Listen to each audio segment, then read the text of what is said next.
네, 안녕하십니까. 황태순 TV의 황태순. 김현광입니다. 네, 오늘 2019년 7월 13일 날이 아주 먹장구름이 잔뜩 끼었습니다. 후덥지근합니다. 어제 저녁 때 무척 후덥지근했습니다. 근데 킨사이다 같은 시원한 그 카톡 하나가 저한테 왔더군요. 네. 저는 그거 보고 어제 밤에 그야말로 깔깔깔 웃다가 잠을 제대로 못 이뤘습니다. 저도 보내주셔서 봤는데 진짜 네. 어떻게 저 대통령 후보가 네. 이렇게 심한 말을 할 수가 있을까 진짜 그런 생각이 들더라고요. 정확히 문재인 대통령 후보가 그렇죠. 문재인 대통령 후보가 그야말로 여러 자리에서 공약을 갖다 내걸었던 그 이야기들을 다 보면 정리해서 어떤 분이 아니 뭐 그것도 일부분만 정리한 거예요. 근데 그걸 보냈는데 기절하는 줄 알았어요. 정말 좀 뭐라 그럴까 좀 터무니없기도 하고 참 이분이 우리 웃기려고 이렇게 일부러 2년 전에 이렇게 하신 건지 진짜 코믹해요. 우리 나라도 코믹하고 네. 한국 정치도 코믹하고 한번 보시죠. 뭐. 이런 는 간절한 꿈이 있습니다. 바로 우리 곁에 있는 친구 같은 대통령이 되는 꿈입니다. 이를 위해서 저는 광화문 대통령이 될 것입니다. 권위와 불통의 상징인 청와대를 국민께 돌려드리고 집무실을 광화문 정부 청사로 옮기겠습니다. 공무원들과 머리를 맞대고 앉아서 토론하고 퇴근길엔 남대문 시장에서 국민과 소주 한 잔 나눌 수 있는 서민 대통령이 되겠습니다.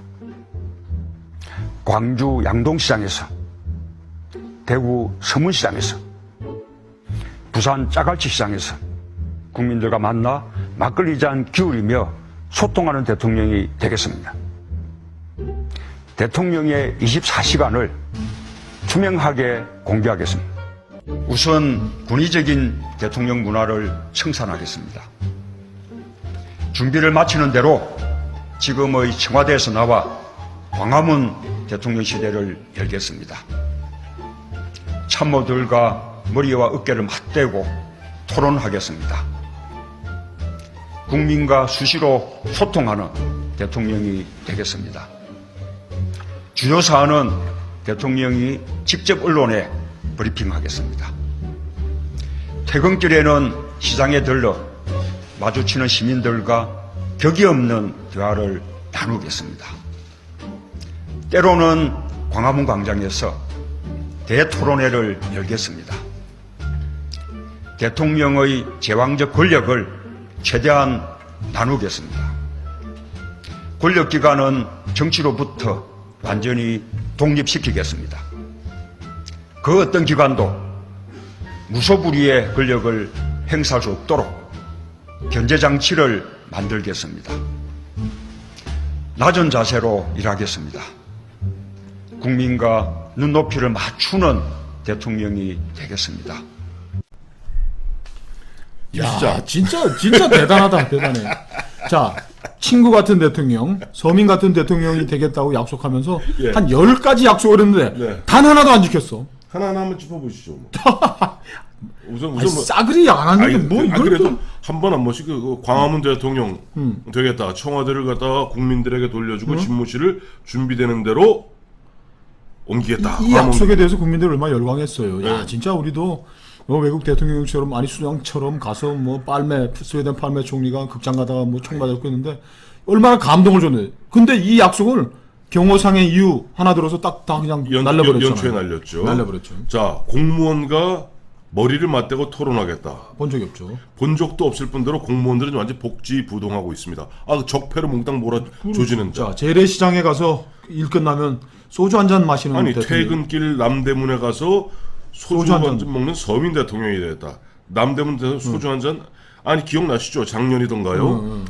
작년이던가요? 그 저 탁현민이가 연출해갖고 저 어디에요? 종로구청 옆에 보면 뭐 저 왜 생맥주 갔는데. 했더니 그 나온 놈이 8개월째 놈 전에 던 더블로. 예, 아니, 이게 두 개 연결돼 있는 거야. 광화문 시대 그 못하는 이 청와대를 못 나오는 이유가 네. 지금 평화 시대 아니에요. 네. 김정은이하고 그렇게 사이좋고 경호 요인도 많이 사라졌는데 네. 경호를 대폭 삭감해도 되는데 안 하니까 어디 남대문 시장 그 좀 칼국수집에 가서 도대체 경호 30명 가서 들어갈 수 있는 국수집이 어디 있어? 그러니까 못 하는 거지. 광주 양동시장, 대구 서문시장, 네. 부산 자갈치 시장에서 막걸리 잔을 기울이며 자, 두 번만 막걸리 좀 24시간 대통령의 일정을 투명하게 공개. 딸 동남아 간 건 왜 공개를 안 하지? 24시간을 공개하겠다면서 자기의 가장 가까운 피부치가 지금 왜 거기 가 있고 한국에 대해서 어린 외손자가 있잖아. 그다음에 전 여기서 완전 기절했어요. 주요한 사안에서는 대통령이 직접 언론에 브리핑하겠습니다. 대통령이 네. 언론하고 우리나라의 신문, 방송, 유튜브도 말할 거 없고 다 인터뷰를 안 해가지고 네. 취임 2주년인가요? 그 KBS 저 무슨 송현정 기자하고 했다가 예. 그냥 박살이 났고. 그리고 언론과 인터뷰 뭐 수시로 하겠다는데 수시로는 개뿔 KBS하고도 뭐 이게 있잖아. 작년에 그 비행기 안에서 국내 정치인 질문 안 받습니다. 참 기도 안 차고. 야 진짜 어떻게 하나도 한 게 없네. 그런데 이것보다 더 웃기는 이야기가 있어요. 있잖아 뭐 저거 권력기관을 네. 정치로부터 독립시키다 했는데 어때요? 전임 대법원장이 감옥에 잡혀 들어가고서 네. 법정에 처음 나와가지고 대한민국은 검찰공화국입니다. 검찰이 무소불위의 권력을 휘두르는 나라가 될 줄은 난 몰랐다고. 아니 검찰보다 더 센 데가 있죠 우리. 어디요? 민정수석실. 이 아저씨가 와. 좀 정신이 없네.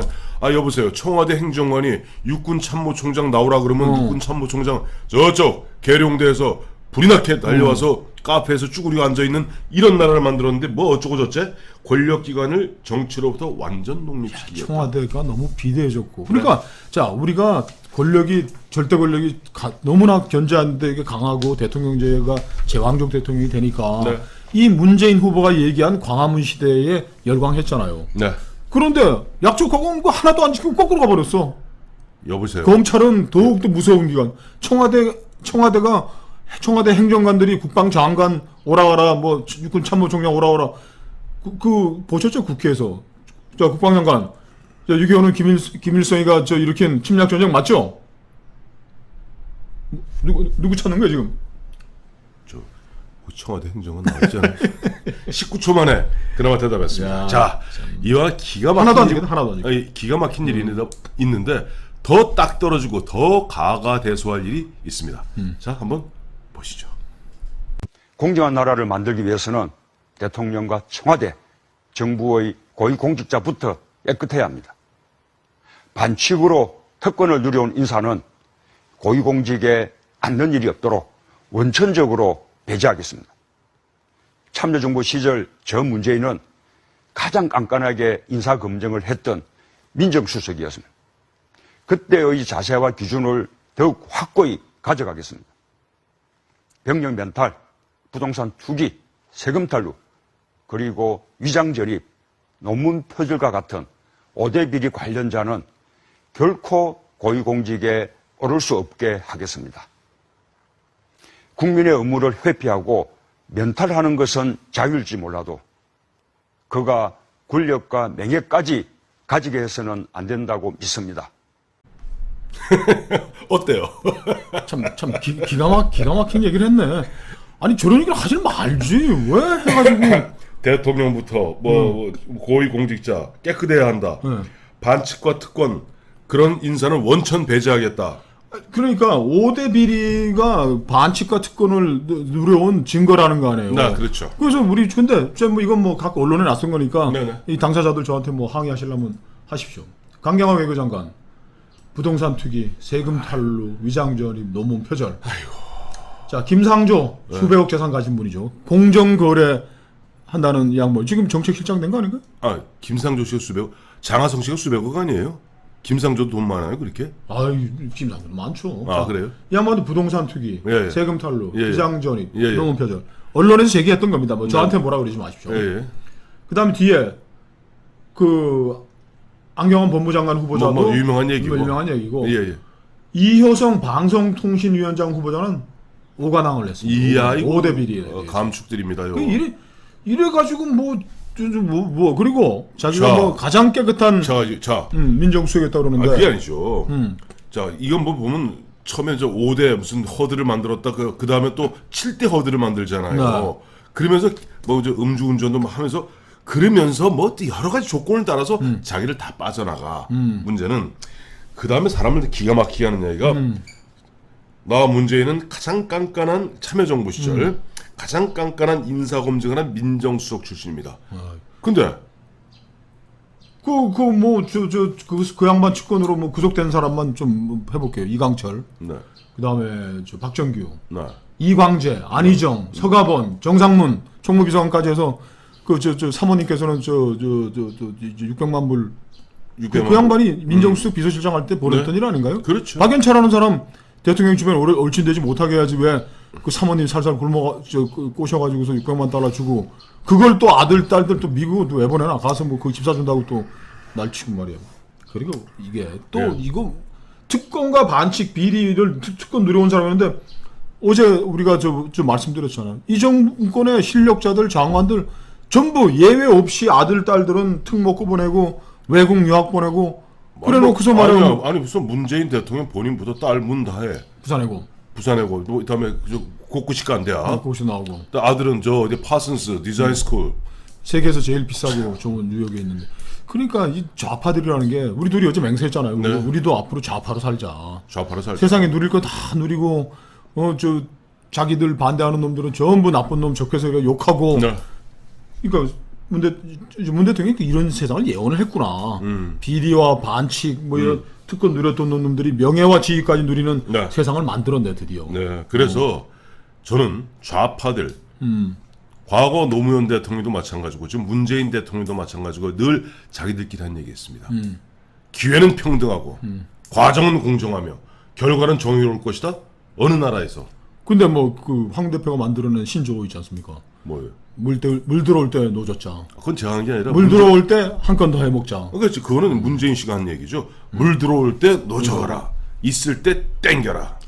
정말 가슴 답답하게 정말 만드는 대통령의 허망한 약속인 대통령 후보의 네, 그래 오늘 주말이고 날도 꿉꿉하고 그저 보면 시원한 소나기라도 한번 내리면은 파전에 막걸리 먹기 딱 좋은 날입니다. 근데 황 대표 예. 질문 하나 있습니다. 네. 좀 해도 될까요? 네, 지금 청문회에서 어떤 사람은 네. 7년 전에 벌어졌던 일들에 대해서 틀린 이야기를 했다고 위증죄로 지금 처벌하겠다고 이제 야당은 달라붙고 윤석열 검찰총장 후보자입니다. 이 대한민국의 가장 큰 공인인 대통령 후보자가 네. 온 국민이 다 보는 앞에서 약속한 걸 모조리 깡그리 안 지키고 이렇게 되면 위증죄로 처벌해야 됩니까? 사기죄로 처벌해야 됩니까?